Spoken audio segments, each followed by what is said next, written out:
भारत खुद को एक समाजवादी यानी सोशलिस्ट देश कहता है। ये बात तो सचमुच हमारे संविधान में लिखी है, लेकिन अगर हम पिछले 10 सालों के डेटा पर नजर डालें तो क्या आज भी ये सच है? आज के इस खास विश्लेषण में हम तथ्यों और आंकड़ों की गहराई में जाएंगे और देखेंगे कि क्या हमारी जमीनी हकीकत स्कूल की किताबों में पढ़ाई गई बातों से मेल खाती है। तो चलिए शुरू करते हैं।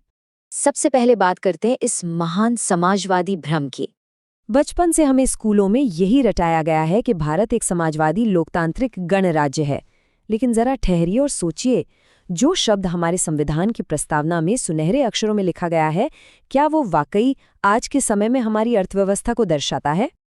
देखिए, 1976 में आधिकारिक तौर पर हमारे संविधान में समाजवादी शब्द जोड़ा गया था। इसका मकसद था संसाधनों पर समाज का नियंत्रण और बराबरी लाना।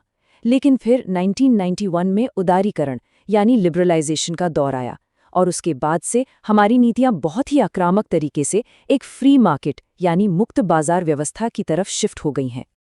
अब आगे बढ़ते हैं और इस पूरी कहानी के पीछे का असली डेटा देखते हैं।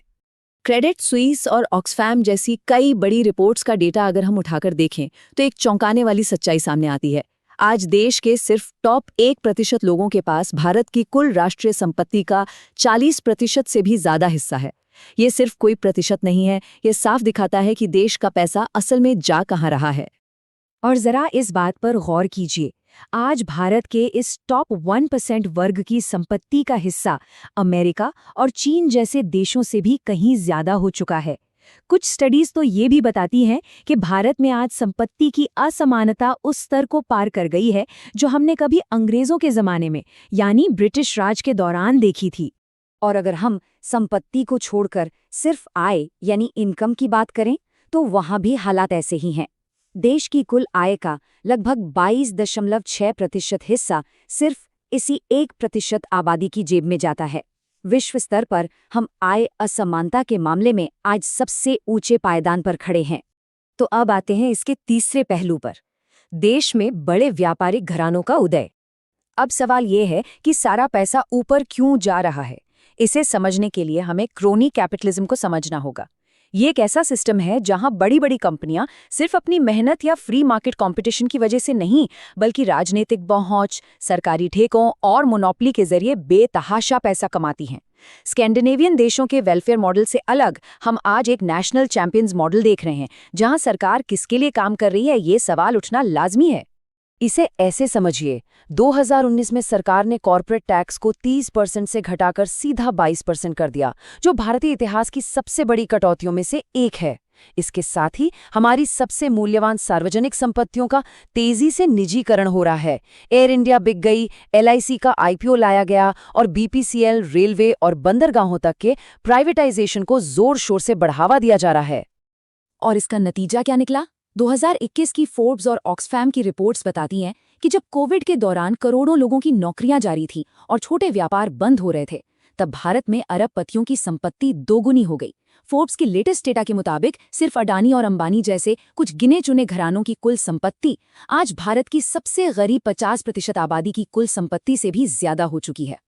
चलिए अब सिक्के का दूसरा पहलू देखते हैं और इसे आम आदमी की जिंदगी से जोड़ते हैं। ये पूरी तरह से एक के-शेप्ड रिकवरी है। एक तरफ बड़े कॉरपोरेट्स का मुनाफा ऐतिहासिक ऊंचाई पर है और दूसरी तरफ हमारा आम नागरिक है, जिसकी असली कमाई 2014 से लगभग वहीं की वहीं अटकी है। RBI और CPI के आंकड़े साफ बताते हैं कि पेट्रोल, कुकिंग गैस, शिक्षा और इलाज सब कुछ कितना महंगा हो गया है। यानी आम आदमी ज्यादा कीमत चुका रहा है और अमीरों को टैक्स में बड़ी छूट मिल रही है। और इन सब के बीच एक ऐसा आंकड़ा है जो बेहद चिंताजनक है। अंतर्राष्ट्रीय श्रम संगठन यानी ILO के मुताबिक आज देश में जितने भी बेरोजगार लोग हैं, उनमें से 65.7% हमारे पढ़े लिखे युवा हैं। ये हमारी इकोनॉमी के लिए एक बहुत ही गंभीर संकट है। लेकिन स्थिति को पूरी तरह से और निष्पक्ष तरीके से समझने के लिए हमें कुछ और चीजों पर भी गौर करना होगा। देखिए, हमें बैलेंस बनाकर चलना होगा। हम इस बात को बिल्कुल नहीं नकार सकते कि इस पूंजीवादी शिफ्ट ने देश में मैक्रो लेवल पर बड़ा विकास भी किया है। हमारी GDP तेजी से बढ़ी है, मिडिल क्लास का दायरा बढ़ा है। पिछले 10 सालों में ही 54,000 किलोमीटर के राष्ट्रीय राजमार्ग बने हैं, यूपीआई क्रांति ने सिस्टम बदल दिया है और हम जल्द ही दुनिया की तीसरी सबसे बड़ी अर्थव्यवस्था बनने वाले हैं। तो क्या कुछ हद तक पूंजीवाद जरूरी है? शायद हाँ। और हाँ, इस फ्री मार्केट के झटकों से बचाने के लिए सरकार ने एक बड़ा सेफ्टी नेट भी बिछाया है। पीएम जन धन योजना, डिजिटल ट्रांजैक्शन से सीधे अकाउंट में सब्सिडी पहुंचना और पीएम गरीब कल्याण योजना के तहत करोड़ों लोगों को मुफ्त राशन, ये सब उसी सिस्टम का हिस्सा है ताकि सबसे गरीब वर्ग को इस व्यवस्था में एक सुरक्षा मिल सके। तो अब हम अपने आखिरी पड़ाव पर आते हैं। ये पूंजीवाद आखिर किसकी सेवा कर रहा है? हमने एक तरफ भयंकर असमानता देखी और दूसरी तरफ चमकता हुआ इंफ्रास्ट्रक्चर देखा, लेकिन वर्ल्ड बैंक के अर्थशास्त्रियों की चेतावनी बिल्कुल साफ है। अगर इन चमकते हुए एयरपोर्ट्स और हाईवेज के साथ साथ मानव पूंजी में निवेश नहीं हुआ और अच्छी नौकरियां पैदा नहीं की गईं, तो ये विशाल युवा आबादी एक बहुत बड़ा अवसर गंवा देगी। तो अब सोचने वाली बात सिर्फ ये नहीं है कि क्या भारत एक पूंजीवादी देश बन गया है, क्योंकि डेटा बताता है कि दिशा तो बिल्कुल वही है। असली सवाल ये है कि क्या विकास का ये मॉडल, ये पूंजीवाद वास्तव में आम इंसान के लिए काम कर रहा है? क्या हमें सही बैलेंस मिल पाया है? इस सवाल पर गहराई से विचार कीजिएगा और नीचे कमेंट्स में अपनी राय जरूर शेयर करें। अगर आपको centre for political strategy and research यानी CPSR का ये निष्पक्ष विश्लेषण पसंद आया हो तो प्लीज़ इसे लाइक करें और हमारे चैनल को सब्सक्राइब करना न भूलें, ताकि हम ऐसे ही गहरे और ज़रूरी मुद्दे आपके सामने लाते रहें। जुड़ने के लिए बहुत बहुत धन्यवाद।